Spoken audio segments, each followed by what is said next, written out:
Welcome everybody, I'm Santiago Nieland and this is The Divine Within, the invisible connection with God. Today we're going to be talking about the myth in the Skywalker Saga. This is the main family that lives within Star Wars, and there's a lot of stuff that we can unpack here. But what is it behind Star Wars? Really, Star Wars endures because it speaks to what is the universal, the struggle between good and evil, the search for identity, for inner balance, and its characters reflect human fears, choices, and purpose. In this episode, we'll explore Luke Skywalker as a symbol of true heroism, Anakin Skywalker as a warning about power, of fear, and Rey and Ben Solo as the possibility of restoring balance. More than science fiction, these stories are mirrors into our own inner journey. And today we're gonna talk with Margie Ray. Margie Ray needs no introduction. She's been a guest on this podcast, and she really loves this story. So welcome, Margie. I'm really excited to have you here. Thanks, Santiago. I'm excited to be here too, because these are fantastic topics to discuss. It has influence on all of our lives. We can see a lot of our lives in these stories, Yeah, So, definitely. And there's a lot of stuff that we're going to be talking about, and we're going to start with the first segment, which this is where we have the story that it kicks off, even if it's in the middle of the story. But really, the story about Luke Skywalker is where we start this journey in Star Wars. So Luke Skywalker is the hero who doubts, yet moves forward. His path is not about power, but about choosing the light when fear tempts him. He learns through mentors, mistakes, and to trust in something greater, the force that is beyond his comprehension and that slowly he starts to understand. In this segment, we're going to show true heroism begins when we choose truth over fear. So, Margie, what can you tell us about the story of Luke Skywalker? I mean, we know that it's really grounded in the hero's journey, but what can you tell us about Luke Skywalker and your perspective in his story?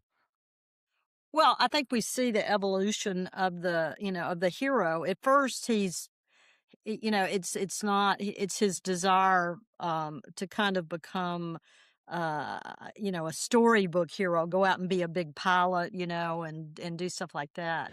But as he develops and he faces who he actually is, his true, and then of course when he goes to Yoda and he goes into the cave and he faces the actual fear of who, where he came from, who his father actually is. And then, but this is where you begin to see the kind of a one-dimensional hero that he thought he was going to be, wanted to be as just a, big famous pilot sort of deal. And now he realizes that he needs to become a whole human, a whole human being. He needs to relate to what is going on around him, the people around him, accept who he is, without accepting and rejecting the dark things that are around him. And he begins to realize that so much of it is choice, that we have choices within our lives to do it. And it also kind of shows that you have a choice, and you don't necessarily make always the right choice, but you can make, you may go off course a little bit, because he kind of left Yoda a little early, and then Yeah. he had to go back and learn more. And so you're seeing, the evolution of the true heroes, heroes' journeys. There's a lot of bumps along, along the way, decisions that are not, that could have been better, but they weren't perfect. But the whole thing is that it's not a perfection thing. Hmm. It's continually moving forward and making the best choices you can at that time, understanding that there is always forgiveness and redemption available to you. And so that's, that Campbell talks, of course, a lot about this in the hero's journey when he wrote about it, which is, of course, what Lucas did. It was Yeah. trying to embody in the movies. And but you can apply this so much. I mean, when I look back I'm 76 years old, and so I can look back at my life, and I can identify these kind of moments in my, in my own life as to when, I had, what you would call like, the tattooing moment where you're thinking you're going to do all this, fantastic. It's sort of like magical, thinking. And that's part of Hmm. youth. And but that does move you forward, okay? But then you have your moments where you begin to identify mentors in your life, like Luke. He fortunately had Obi-Wan Kenobi to be his Yeah. mentor, which was fantastic. I had a mentor that came into my life in my 20s that was absolutely, spectacular and guided my spiritual journey in a very, very productive way for me. That if it had not been for my mentor Jim, I don't think I would have done the spiritual development at how it all unfolded within my own life. And then I also had those cave moments in my life where I could pick, I was shown maybe 2 different paths, and one was rather not unbeautiful, but had a certain allure to it. Hmm. The other one looked difficult, but, fortunately, I think because I had a good mentor and was becoming more spiritually grounded, I realized that sometimes the harder path and not the necessarily immediate gratification was a better choice for me personally. And you're making these choices for yourself. And so there you often have to make a choice for a harder path because of your own personal moral compass and integrity to stay intact. And and how you deal with other people. It's like sometimes that you think it would be easier to like kick somebody to the curb and then move on, but when you really look at it, you realize that first of all, that's not the kind thing to do. It's also not, it may be, feel at the moment an expeditious thing to do, but over the long haul, it's Yeah. it's not. And so you have a choice. You can choose to be an unbeautiful person, or you can choose that in the long term to become a more beautiful person. And so when you get to my age, Santiago, you'll look back and you'll identify these moments too, within your life. You probably already have to Well, a degree. that's what I was gonna say. I'm Yeah. 46, and actually, yes. I mean, there's a lot of different instances, and that's what I like about the hero's journey. I mean, there's certain archetypes, or there's a certain sequence of things, of events when you take that journey that you go through, and I like what you were saying, that it's not about being perfect. And you were referencing Luke and his vision, or his early vision of himself as this fighter pilot. He was even, fighter pilots then, they were part of the empire. So this was, kind of what his and his friend were trying to get to into the academy, and to become fighter pilots. But then, you start to have your vocation, or destiny starts to unravel in front of you. And this is really interesting with Luke, because that before that moment where everything just starts to the sequence starts to unravel, he had like a very clear path, and he was going to stay there. He was going to help his uncle for another season, but suddenly his family dies. He is brought with this, he's kind of thrown into this path with Obi-Wan and the droids, and suddenly we see him just immersed in this journey. And I like also what you said, that he's continually moving forward. He doubts, he's not sure, but he within each choice that he makes and each step that he takes, he becomes more confident, and he starts stepping into different forces. So I like that, at this, especially in the first movie, the episode 4, A New Hope, we see this very novel, very immature, or very naive hero where he begins, and then as we see him progress, and not only during his story, but when he became a mentor with Rey and Ben, he becomes, he transforms. So it's really an evolution, and in the end, I think he the pinnacle of that is, when he basically helps his friends escape the darkness. I mean, that's something that we can all relate to. You were talking about mentors and the trials that we go through, so it's really interesting how we can relate. And this story, the hero's journey, not only the story about Luke Skywalker, but the hero's journey is present in our lives, right?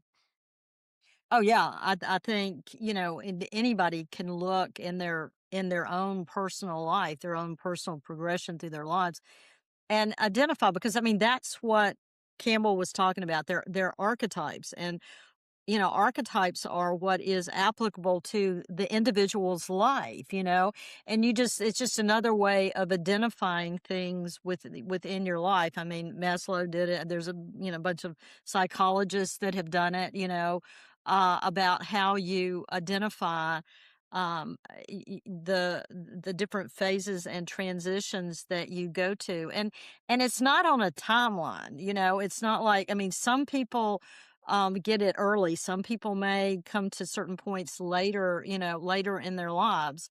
And but the nice thing, the neat thing about it, when you look at the hero's journey, you can identify those. And it's important that you do that, because it's sort of like saying, well, I used to be that way.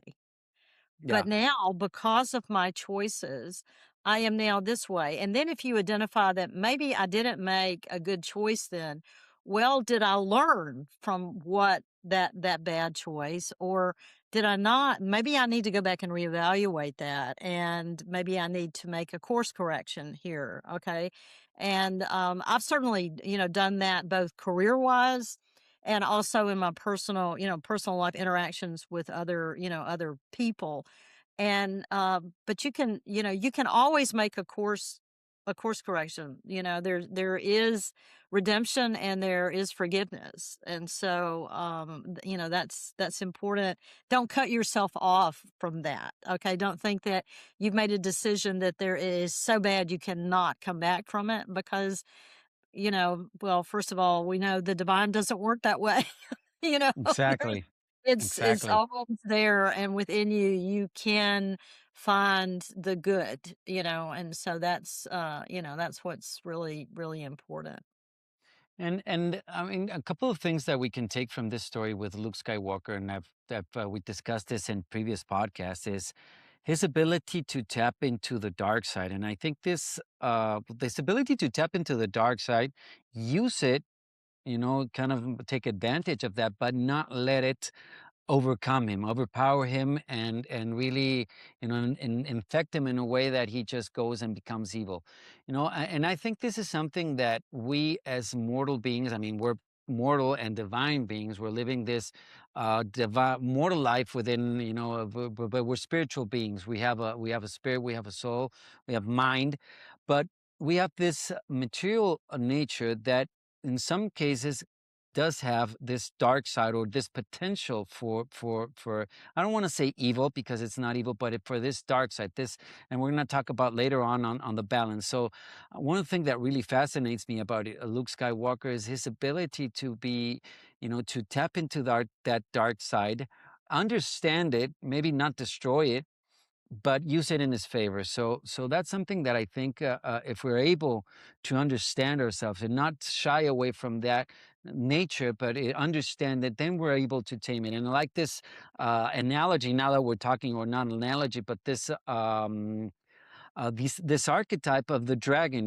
When you have the stories about the knights, you have the knight that goes and rescues the princess, and either he slays the dragon, or in many cases what they do is they subdue that dragon. So it's this magical and powerful and overpowering force that if you're able to subdue, then you can use in your favor. And then you see the knight riding, it's the mythical knight riding on top of the dragon, and the dragon being used, to serve his mission or his purpose. So that's interesting how we can also take that dark, or obscure nature, and as long as we can dominate it and we can take care of it, or not take hold of it, we can make use of it. So I like this, and I don't know, your take on this, Margie. Well, I mean, I totally agree. You can, a lot of times it's as important to know what you don't want as to know what you do want, okay?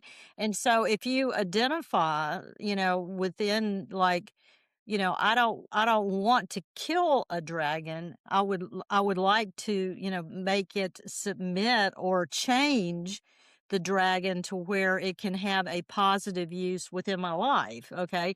And Hmm. so it's where I mean, we can't deny that evil, sin, and iniquity, are viable, things in the world. But you do, you may make bad decisions because of bad information or just ignorance or whatever. Okay. You don't really trip over into the bed until you actually choose to do something Hmm. really, really awful. Okay. That's usually a choice. Okay. But when you realize what is not what you want it to be, and to then, move to a thing that and begin to see it more. And this is not trying to I'm not saying rationalize bad to make it good. I'm just saying you recognize the bad and you realize that within yourself, what is, where is the good choice as versus the unbeautiful choice to make. Yeah, And so if we didn't have this to compare it to, there would be no choice to make, and then exactly. we wouldn't have free will, really, I mean, Yeah, we yeah, wouldn't have we wouldn't have free will to exist. And so the potential that there is, an evil or bad over on this side is what allows us to exercise our free will and develop our spiritual power to, make better and better decisions. And so, yeah, I mean, without it, without the big bad dragon over there, there would be nothing to rescue the princess from, so to speak. exactly. And that's, I like that analogy and that archetype, because it is, you're rescuing that princess. That doesn't necessarily mean, a female just taken prisoner, but it's all that maybe that, I don't want to say feminine, but maybe that more, less, or more fragile. Let's use that word, more fragile. That is maybe taken or guarded by this dragon. But as soon as you understand the dragon, as soon as you start, using that dragon, subduing that dragon, then you free that maybe about things that are within inside of you. It's not necessarily a princess that you're freeing, but it's your nature that you're freeing. So as you progress into this and you subdue it, everything that happens. So it's really important that we understand these archetypes, and that we can understand what's really happening, and we can all identify ourselves in these stories. Absolutely. Yeah, that's what's so interesting about when you see these. I mean, Lucas has done it really well, okay, in this universe of the Star Wars. There's other, writers particularly that have done it well I mean, look at Tolkien, look Yeah, at C.S. Lewis, look at people, that have written in those where they're trying to draw distinctions between, good and evil, and when you read those books, you see that all the time, their characters are making these choices that move them, toward things getting better and better in their personal lives, and in some cases in their whole, in their whole worlds. And so they didn't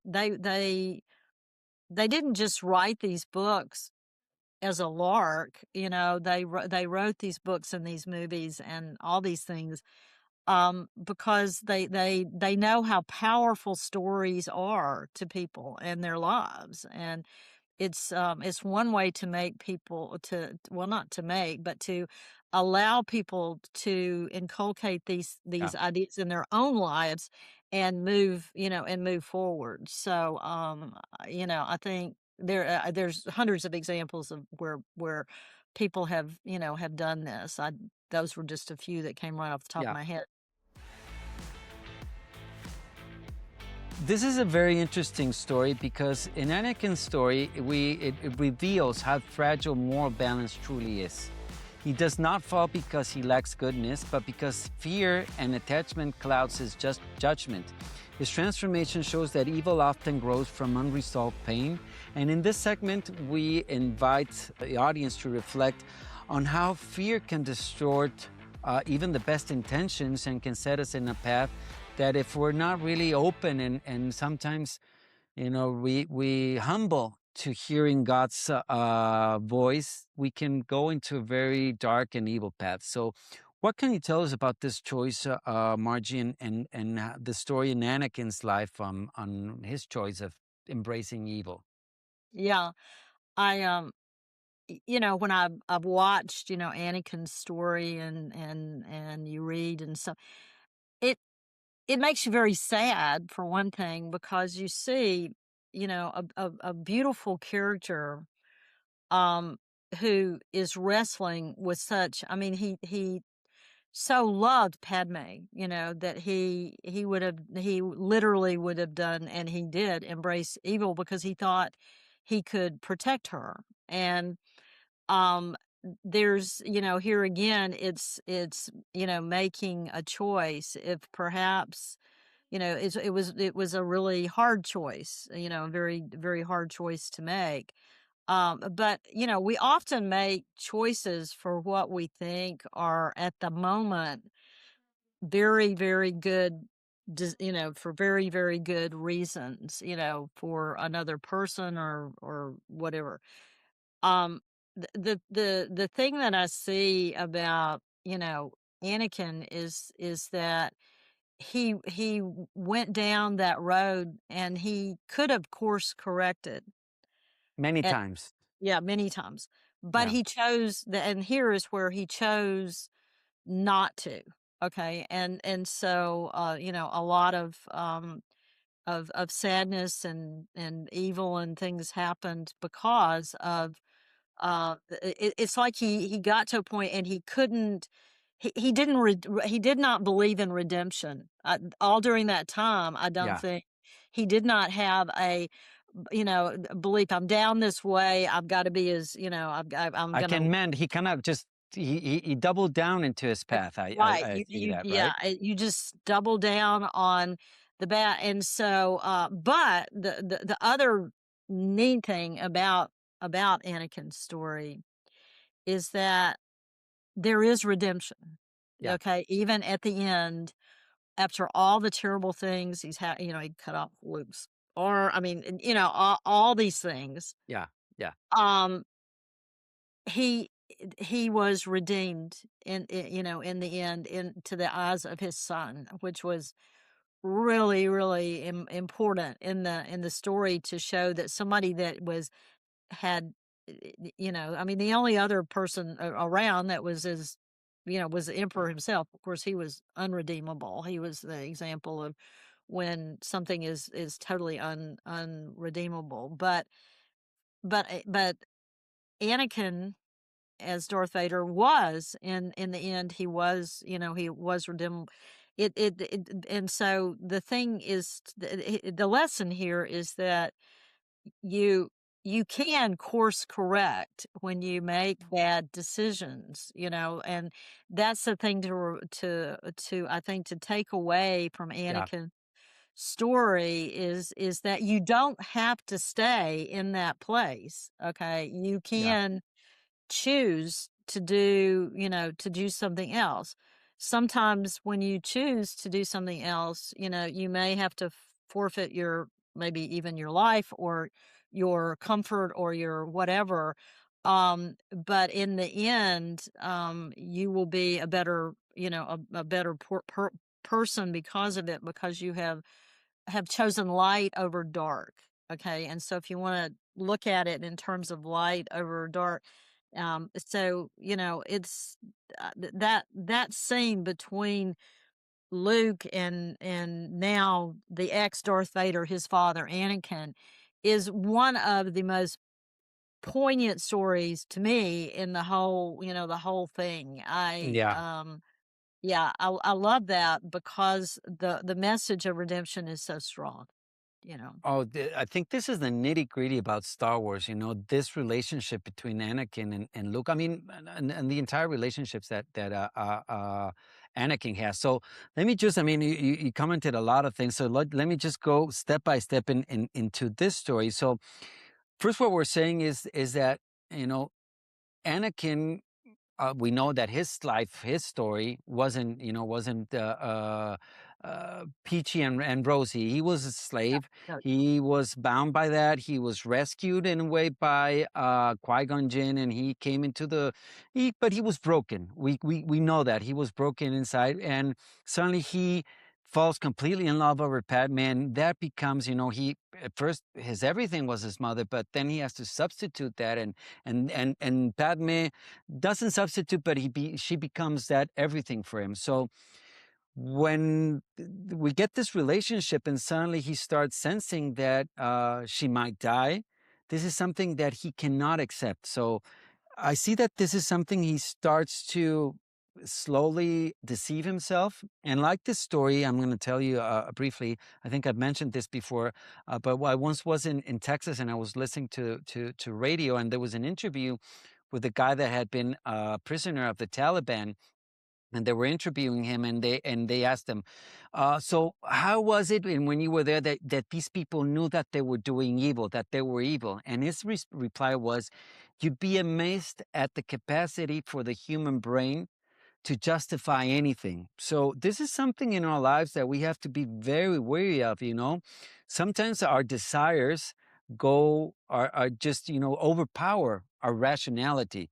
And in this sense, his desire to save Padme, just blinded him. And even though Yoda told him, if it is to be, you can't go beyond that. But then he gets this answer from the emperor. From that time, it was the chancellor, and Mhm. says, there's an alternative. She doesn't have to die, but you have to go and turn yourself and allow yourself to this darker force. So he kind of makes up his life. And like you're saying, he doubles down in that, and he goes down that path. And in every instance, he just doubles more, and he kills the younglings, and then he does this. And you get to his resume, and he does a lot of bad stuff. And what I like about the story of Anakin is that we first meet him as Darth Vader. Mhm. And you kind of think, oh, well, what would have happened in his life for him to be so evil? It was just an overpowering of evil and power, and he just wanted raw power. But in the end, it was out of love. He wanted to save Padme, maybe wrongly done so, but that was his motivation. So we see this evolution, but eventually, and after a long time, his son redeems him. And this is something I've heard about a lot of interviews from George Lucas, that it's our children that redeem us. So I like this, that in the end, and you can see, even Yoda, Obi-Wan is tell Luke, you're going to have to face Darth Vader, and you're going to have to kill him.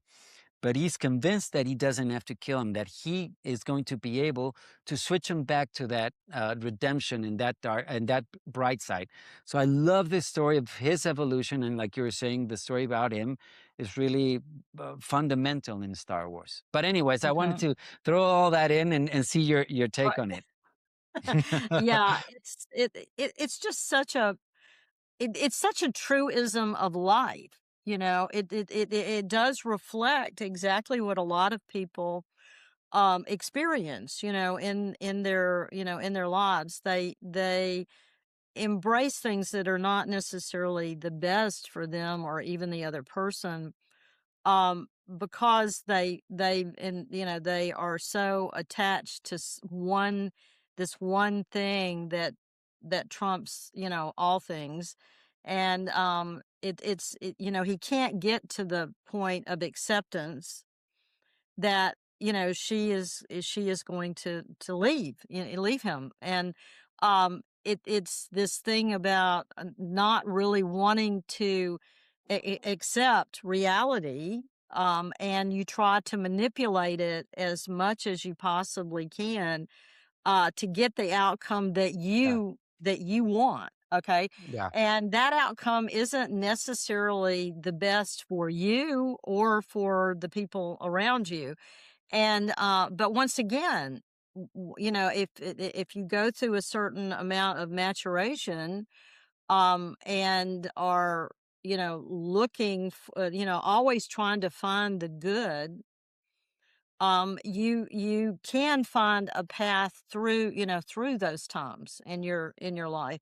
Now, some people don't get it. Maybe like Anakin, he didn't get it until the very, to the very end, but he did. He was, he did find redemption. Um, and so that is always open, to us, unless you have so far. I think the example of the emperor is where you have gone so far that you basically have given up your soul. You have done it, and I think he gives us that in that. I mean, he makes him very physically unattractive. And he has a horrible voice, and and Yeah. he tortures people and all that. We know what we know. He does that. I think we don't want any part of that. Okay, and that's it gives you a real demarcation of what is really, really bad. And then you can look at how, like Anakin, in the end, he actually chose the good. Okay. And so really at other points in his life he could have done that too, but he didn't, but he did in the end. It, So it, that's yeah, what counts. Eventually, yeah, it and does. yeah. So I, I like that, Margie, and you're saying that redemption is always available, and this is something that once you recognize that it's in us, that choice, and like we've always said in this program, this podcast, God's forgiveness is there. His forgiveness is always available. It's you that has to choose to ask for that forgiveness and to find that redemption. Even as somebody as evil as Darth Vader, with so many people that he killed, and you compare it to maybe yourself, your life, and say, okay, I've been bad, yeah, but maybe I haven't been, this bad, and killing all these people. But even in that situation, and that's what's really beautiful about God's forgiveness, and in this path, towards God, that we can always choose um, goodness. And I like another thing that you mentioned is that we oftentimes manipulate reality, and that's what I was saying before. We kind of try to, when we're not in the right path, and when we're in a path of inequity, we try to manipulate reality and even distort truth. Truth is set. It's not a relative. It's a stated fact, and that's what really sets everything, and the patterns, and the sequence, and everything in the universe. So that's a little bit of what we talk about here in the divine within, and what the Rancho book tells us, that it's really um, our choice. It's really our decision to follow God's will. And God's will is for us to know Him and become perfect like He is perfect. And in a way, we co-create with Him. And once we start serving His divine purpose and His will, we start in this symphony of harmony. And we go, even if our life, it doesn't mean that everything is peachy and rosy, but throughout even our trials and tribulations, we come out victorious. So it's really important to see that we are allies with God and the universe in this path, and that's really something that I like about these stories, and where we can see that we become the hero, we engender that hero, right? well, the thing is to remember that, it's when you follow this path, it's not a guarantee. I mean, it's not an easy law. It's not a guarantee that you're going to, have an easy time. In fact, it's almost guaranteed that you're not. It's going to be the Okay, opposite. right? It's It'll going to be be the hard. because you're going to be given a lot of opportunity of growth. Okay, and you don't grow in an easy situation. It's like you don't, you have success, and that gives you confidence, but you really learn more from your mistakes, when you don't necessarily win, then because you go back and you go, well, what did I do, wrong? What would not so much what I do wrong, but what would I have changed to get a better, outcome? Well, this is the whole thing about, about seeking the will of God. It's not a designed, thing that it's going to make your life easy. It's probably going to be harder. You're going to have more decisions, but the fruits of the spirit that you are going to learn from that are huge. Yes. Like I talked about joy over Christmas. That's one of the Yeah. fruits of the spirit. There, it's the peace, it's the love, it's all of those fruits of the spirit. But you don't do that. You don't develop that through like just sailing through an easy. I mean, life. We all think, in our mind, I'll win the lottery and I'll have a totally easy life. That's It that's might be not. it might be a burden actually if Yeah, you win the right, yeah, lottery. I mean, it might well be a burden, and the other thing is to remember that when you're seeking to do that is that there's a statement in the arrangement that you have a duty, and your duty is service, service, service, and more service to your fellows, to your family, to your friends, to your fellow man. And so, and that's embodied in Luke's story too, because all of them are trying to wrest away from evil. The goodness of what the rebels wanted was to have, peace, and where people could develop their lives not out of fear, but Yeah, out of wanting exactly. to move forward and become better people, instead of having to stay in a state of fear and war and all those things. And so it's such a great story that is so applicable to everyday life, just everything that what we're living. And it's not just specific to our time now. I mean, we can think back to our parents and grandparents who lived through World War II, or our great grandparents that lived through World War I, or other tremendous, things, these happen in society. And you can identify them, but then you can also identify the good that came out of them. So, Yeah, yeah, definitely. And now you were mentioning about the different situations, and the story of my grandmother. She was 17 years old, and she was born in Africa. She was in a French colony in Algeria. My grandfather was an American GI that met her there, and you kind of go back to that time. She was 17. She got married. His husband, my grandfather, kept on in the war, from Africa to Europe, and he sent her back to the U.S. and then Mexico in a boat, back in that time. And it's not that long ago, but just imagine those mm, stories, and the things that you have to go through, and it's everyday life. And when you look at your life, and maybe you wouldn't recognize, or you wouldn't say, "Oh, I've lived a hero's journey," but you have definitely, just to be able to confront life and to come victorious out of life. That is really something, right. right? I mean, a 17-year-old young woman, meets the love of her life, and during war, in the midst of a war, okay, and I mean, she had her own hero's journey, okay, just as your Yeah, grandfather did, and you can, I bet 99% of the people that hopefully will look at this podcast will identify these things in their own families, yeah. where, yeah, there are everyday heroes, and a lot of them are related to you. Yeah, Okay? exactly. It's not in a movie. it's Yeah, it's it's it's real not a life. movie. It's in your family, okay? So, remember that, and be grateful for it, and acknowledge it. So, yeah, for sure. Definitely. This is the story of Rey Palpatine. We can call her Rey Skywalker, which in the end she turns out to be Skywalker, and Ben Solo, who is also Skywalker. So it's an interesting relation there.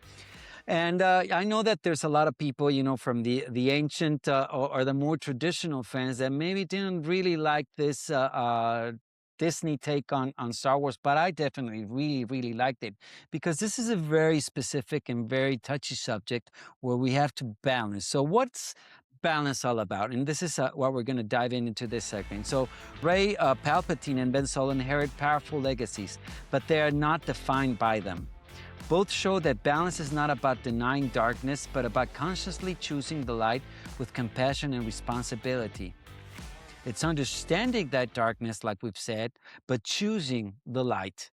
And maybe many cases using that darkness for the purpose and the provisions that light will bring. So in this segment, we'll conclude that balance is restored through love, sacrifice, and alignment with a higher purpose. So I like this story. What can you tell us about this Ben Solo and Ray Palpatine? Yeah, the thing that really jumped out at me in this particular segment, it was quite, quite different, but that we saw, Ben sort of turn really dark because he thought, he and Luke had that conflict, and he thought, Luke was going to kill him, early on, and all that, and then he started making sort of bad, not lovely choices, and then of course he kills his father, which is a Yeah, terrible choice, but and then you see, Ray has her own, her own unbeautiful sides of her also, okay, but she's moving toward the light in a way a lot faster than Ben is. But the thing is that though she recognizes how some of the evil things or bad things that Ben has done, she never really totally deep down loses total, faith in him. She she always has that she is withholding that thing that he is not. There's something in him, there is light within him, you've just got to call it out, and that's the thing. You may have had seen a friend go through really, really horrible times, okay, really yeah. awful times, but you were able to, you didn't necessarily agree or sanction what they did, but you still love them. Yeah. You never stop you never stop loving them. And then when they get on the other side of that in their lives, you're still, you're still close, you still love them. You know that there is a good, wonderful part of them. It may have been hidden for a while. It may be very damaged, but you still, love it. You love them, and you still recognize the potential in them. And so, in You our have that Urantia, compassion. You yeah, have compassion about their story, I right, think. you have compassion. But in our Urantia book terms, it's that we still see them as a child of God. They are our sibling, and we are it's not our to judge them. Our job is to, really, love them. I mean, you don't condone bad things. That's not what you, and you certainly don't participate in them, but you can always hold them in the light and pray for them, do whatever positive things that you can do for them, and recognize that part of God that lives within them. And, so that is kind of the way you look at, I look at Ray's relationship with Ben all the way, to the end, that she recognized that, that in him, and she continued to, love that and believe that it existed. And though they both had, um very, I mean, if you looked at things, you would think, oh, well, Ben should always been the good one, because look what he came from. He had Leia as a mother, and he had Han as a Yeah, this dad, and background. uh, yeah, he should be the good one. And then when you find out about her, genetically, she was, She should be the didn't come bad out guy. right. Yeah, she came out of the bag. However, the thing that she remembered was that her parents called her sweetheart and loved her. Okay. And so Yeah. that gave her some, place within herself, a memory that she had from being a small child, even though she was treated very, very badly, growing up. And it's, and you see that examples now in kids that are, they're abused or whatever. They get moved around from one foster home to another, and then you find out their stories. They rise above it, and they may Yeah. adopt their own brothers and sisters and raise them up and go to college or get really good jobs, or they do really miraculous things, and they come out of very, very hard or difficult circumstances. And that's kind of the Ray character, where the Ben character, because he came out of these two rather remarkable people, that was a burden upon him too, that It's a um big shadow upon him, and that's something that a lot of people, can't get out of, the shadow right, of right. their parents. Yeah, Yeah. and so, when you're living in the shadow of two people that are considered to be like giants and that thing, which they were huge leaders, then that is another burden too. And that's, a part of the thing that moved him toward choosing. I reject that, and so he moved toward the more negative part of his personality and his life. But in the end, once again, they're both redeemed. They Yeah. they are at the end of the movie. They are she went to Luke and learned so much, from him. And she also learned that, I mean, Luke had his own demons. I mean, he was off on Skellig Michael. Well, he was on Skellig Michael was where it was, but he was on his Yeah. island. And um he was non-participatory, and there's a really good thing in the Urantia book. I mean, he was that tells you that the development of your soul is that it has to Mm. go forward. You can't really sit on the fence. If Yeah. not, you're You've backing said this up. before. Okay, Yeah. you're going backwards.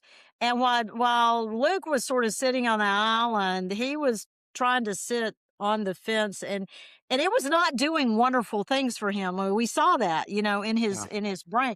But yet when Ray shows up, she kickstarts him into, let's move forward, And let's redeems him from that situation of his error with yeah, Ben Solo. So that's another right. redemption.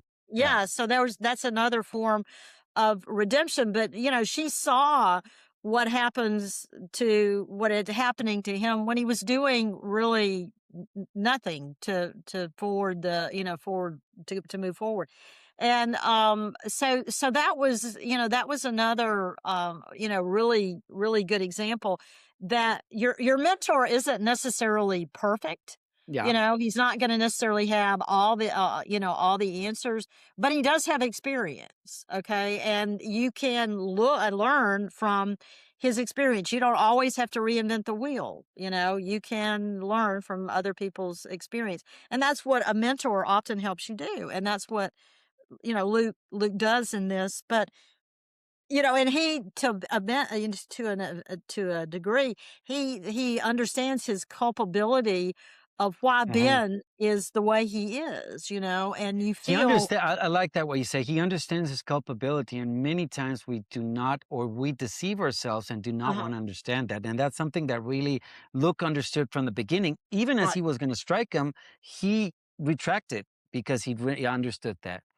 right. He he Right. he he understood that why Ben went down the road, and he had a lot to do with that. Well, see, this is where you begin to, you accept the responsibility for your mistakes. Okay. And this is an important thing. We all should, but you accept the responsibility, you learn from them, there is Hmm. forgiveness, and then you move on. Okay. That's how you grow your soul. I mean, that's how you become a better person. It's what Yeah. God, what I think God wants for every individual, okay, is to weather the mistakes, the bad time, and learn from them, and then if forgiveness is needed, Yeah, then you move forward. And Ben's life is that way, Ray's life is that way, and Luke's life is definitely that way, portrayed in that particular movie of the part of, but it's all part of a hero's journey. yeah. They're all on their own hero's journey. So Yeah, yeah. that's the neat We all thing. have our particular hero's journey, and I mean, a lot of what we're talking here, and I like this. What you're saying is that uh, Ray comes from a very different background than Ben. You know, like you said, he would say that this is the good guy and this is the bad guy and this is their path. But suddenly they get crossed. That path gets crossed, and then they comes back, and in the end, they find that balance. In the what I like about this, and when you start to realize they are the ones that killed Snoke. I mean, it was Ben who killed him, but it was them that really got the in the throne room and really beat the guards, and they're the ones that took down Snoke. They're the ones that killed the Emperor. It's really they are the ones, not Darth Vader. In the end, it was they that killed the Emperor Palpatine, and it was maybe through Luke and Yoda, but they're the ones that really pushed the destruction, or not the destruction, I would call it the evolution of the Jedi. And this is something that we see in the movie, and a lot of you know big fans really didn't like it, that they were destroying the concept of the Jedi. But I like what Luke said. That is, he said how arrogant and how nearsighted they were. And this is something that when we are righteous and then we have virtue, we can always also be, fall under the spell and under the guise and under the drunkery, let's say, of our magnificence, or our Our own ego. victories, our Yeah, own our ego, our ego. own ego. And yeah, and you see that, and that's what Luke says. I mean, how arrogant that the Sith appeared before their eyes, and they couldn't really even see it. So I like it that they destroy even the Jedi, and they go beyond it. So it's a very interesting conclusion. I don't want to say conclusion because I don't think it concluded, but evolution from what we understood about the Jedi, about the Sith, and then in the end, in the story about Rey and Ben, we can see the balance, and we can see, like we were saying, this dyad. It was both their powers, their natures that really brought down the Emperor, and I love that. Right, right, yeah. Next to the scene of Luke and Anakin, the one between Ray and Ben at the end, those are probably my two favorite ones because it dealt with, love and redemption, and those are two really, really powerful, things that talk a lot about what went before and what has, will happen to get to that point where it's just love and redemption in the end, and yeah. Love and redemption. I see, on these three stories that we've talked about, it's been love, it's been redemption, it's been choices. It's going down this path, righteous or maybe dark path, but it's always our choice to mend things. And I think that's what's important. If for the takeaway from this podcast on this episode, Margie, what would you say would be the takeaway for our audience when they hear these stories, the hero's journey, the thin line between good and evil, and the balance? What is it in their lives? How can they make these choices, as we've seen? How can they be redeemed? And how can they end up, being in love? Yeah, I think we all have our own personal journey to make, okay, from the time we're born until we leave here. Um, and all of these, it's not you're not going to make one big decision, you're going to be redeemed and everything's going to be it's all this is going to recur again and again and again in your life, okay? And it may get more and more complex, but I will say my personal experience is that the decisions to choose the more, the truth, the beauty, and the goodness, does become a little bit easier as you make more and more choices. Okay, you get better. It's also that when it's to begin to learn to live fearlessly. In other words, you're not afraid of mistakes because you realize that if you make a mistake, there is much to be learned from the mistake. So it's to not live in fear all the time. Okay, that you're going to do something wrong. Okay, it's that you make a choice, you do something. It might Even be if it's wrong, even if it's wrong. even if it's wrong, but you learn from it, and then if it requires that you seek forgiveness, then you ask for forgiveness, and then you go on to the next thing. So this is but it's to realize in your life this kind of process that's going on when you look back. I mean, I can look back into junior high school and see examples of it, very, Yeah, very easily. And so it's to look at your life. The other thing is, all of these that we've seen. I was very fortunate. I got a mentor, but I think it's important that you get outside of your own head. That's another thing. Remember, in Star Wars, it's all about relationship. Okay, yeah, I mean, it's Rey's relationship with Ben. It's Luke's relationship not only with Rey, but his relationship with Ben, and his relationship with Leia, and his relationship with Han, his relationship with Obi-Wan Kenobi. It was Anakin's relationship with Guy. When he was a child. And then his ultimate relationship with Luke, and his not wonderful relationship with the Emperor. But it's all getting outside of your of you. You can't do it and stay inside yourself all the time. Now, your yeah, relationship with God is very personal, and it's between you and God. But you can't keep yourself so contained that you don't develop relationships, because we're here to develop relationships with our yeah, brothers and sisters. Okay, yeah, and yeah, yeah, and so that's the other thing to take away about. I mean, just look at the relationship between Han Solo and all the different characters that a lot of them were very funny, and a lot of them were really kind of wild and crazy, and he made a lot of it, but he did form relationships with these yeah, people. So you can look at all the characters in the thing, in the whole series, but um in the end, they would not have you know it's like Anakin would never have been redeemed without Luke. Okay, and yeah, yeah, and Ben, I don't think, would have been fully redeemed without Rey. Okay, and and all that, and so you don't see the alternative, and you can't just whiz it around in your own head and come up with it. Okay, and so the thing is to maybe find, even if it's just one very close friend or a mentor or a series of mentors or teachers or whatever. It's important to form relationships where you can share your heart. You can share yeah, your real, true, who you are, and not be, you know, a a person on a screen, or a pretend type person, and not your real yeah, self.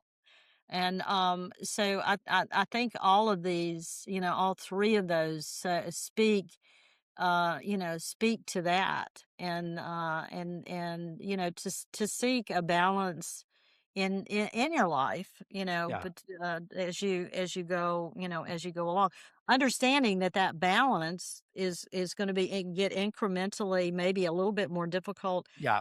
but yet the result is something Or some rewarding and fulfilling. yeah, it's Definitely, it's yeah, definitely rewarding and fulfilling. So, yeah, definitely. that's kinda my take on it. Well, it's been awesome, awesome, Margin, and I really enjoy having our conversations about not only Star Wars but the mythical archetypes, and all these clues that you find in myth, in stories, and that's why really like mythology and these the stories that really make our civilization. And you can take a lot of go from Jung, from Peterson, who's I think the most recent one. And if you haven't read any books on Peterson, I really encourage you to do that. And there's a very particular one, his first work, which is Maps of Meaning. It's very interesting how we give meaning in our everyday life, how we view things, and how we have to create, meaning from everyday life in order for us to be fulfilled, and in order for us to have ideals, in order for us to be righteous, in order for us to really strive for that. We can't see the world in another way. So that's why these stories really resound with us, because they're engraved in our brain, in our genes, in our stories. So I want to thank you, Margie, for joining us in this lovely journey, which we will continue Okay. definitely Yeah, further we'll on. And have more for sure. oh, So, yes, yes. That's a good thing about Star Wars and mythology. These stories, I mean, they're endless. So we're going to have a lot of conversations. But thank you for your participation. And thank you, our audience, for watching us. Remember, if you like it, subscribe and tell people about us if you like what you're hearing. And maybe it's going to resound with them, and they're going to be really moved. So I invite you to invite people. And in the meantime, I'm Santiago Neeland. This is The Divine Within. Take care and carpe diem. Uh,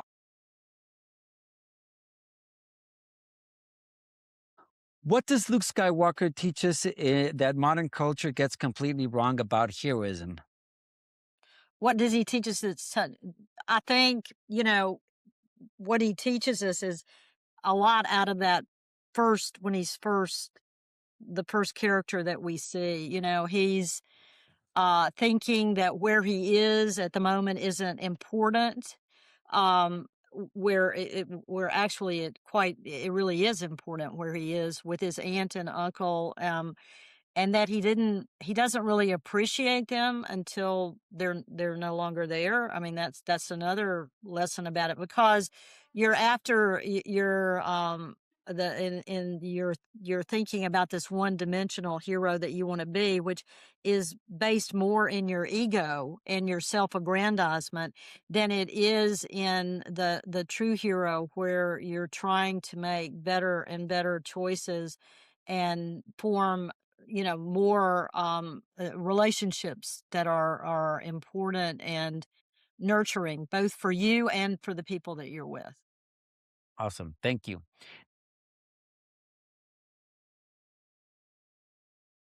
Do you believe true heroes are born, or do they decide to become heroes in moments of fear? I do not believe that heroes are born at all. Okay. I think pretty much everybody that is born is a hero. And I don't think you can't become necessarily a hero out of fear.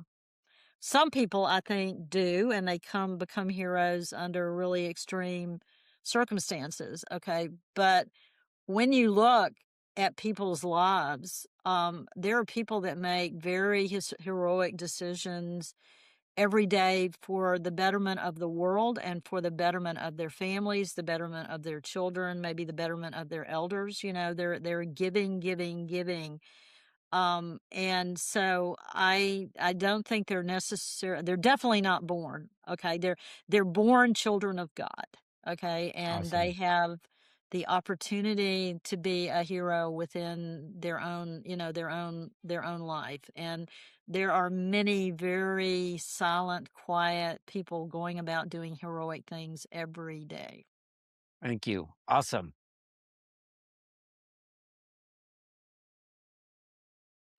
Now, final question. If you had to condense the most important spiritual lesson of Star Wars, what would it be? And is that lesson you feel our world is losing sight of?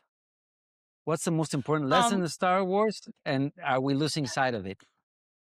Okay, the most important one is the one that I keep talking about, is that there is redemption, that you can make mistakes and you can be redeemed.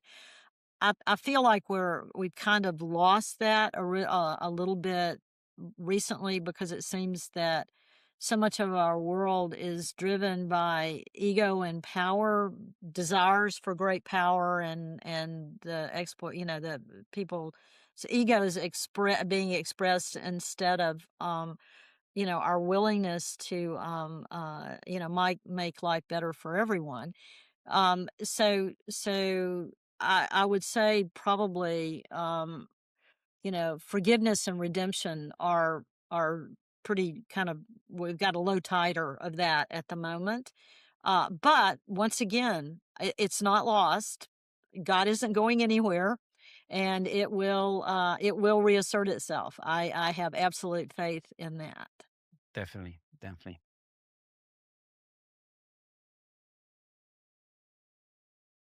The hero's journey in Star Wars, the balance, the thin line between good and evil. These are all stories. These are mythical archetypes that we are, uh, I don't want to say born into, but that we have within our DNA. Civilization was brought through these stories, through these mythical archetypes, and they guide us. They're our moral compass. There are what really gives us meaning. Once we start into the world, and if we take out the meaning and if we just look at it in a very sterile way, we would say that it's a pretty boring, very pretty mathematical world that we live in. But once we start viewing it through this lens of these stories, of these archetypes, and we start finding the meaning of their struggles, of our struggles, it's when we really understand that we are all heroes in our journeys. We all have our mentors. We all go through different dark times, through different trials and tribulations. But it's our choices that we make, and it's our determination to do good that really comes through. And throughout these stories, we see how easy it is to go into the path of evil, not necessarily because it's a power that we want to wield and we would just want to subdue. In many cases, it's out of fear, out of misconceptions, just what happened to Anakin, where he wanted to have his love, his life forever, but wasn't really wanted to understand that in many cases you have to let them go.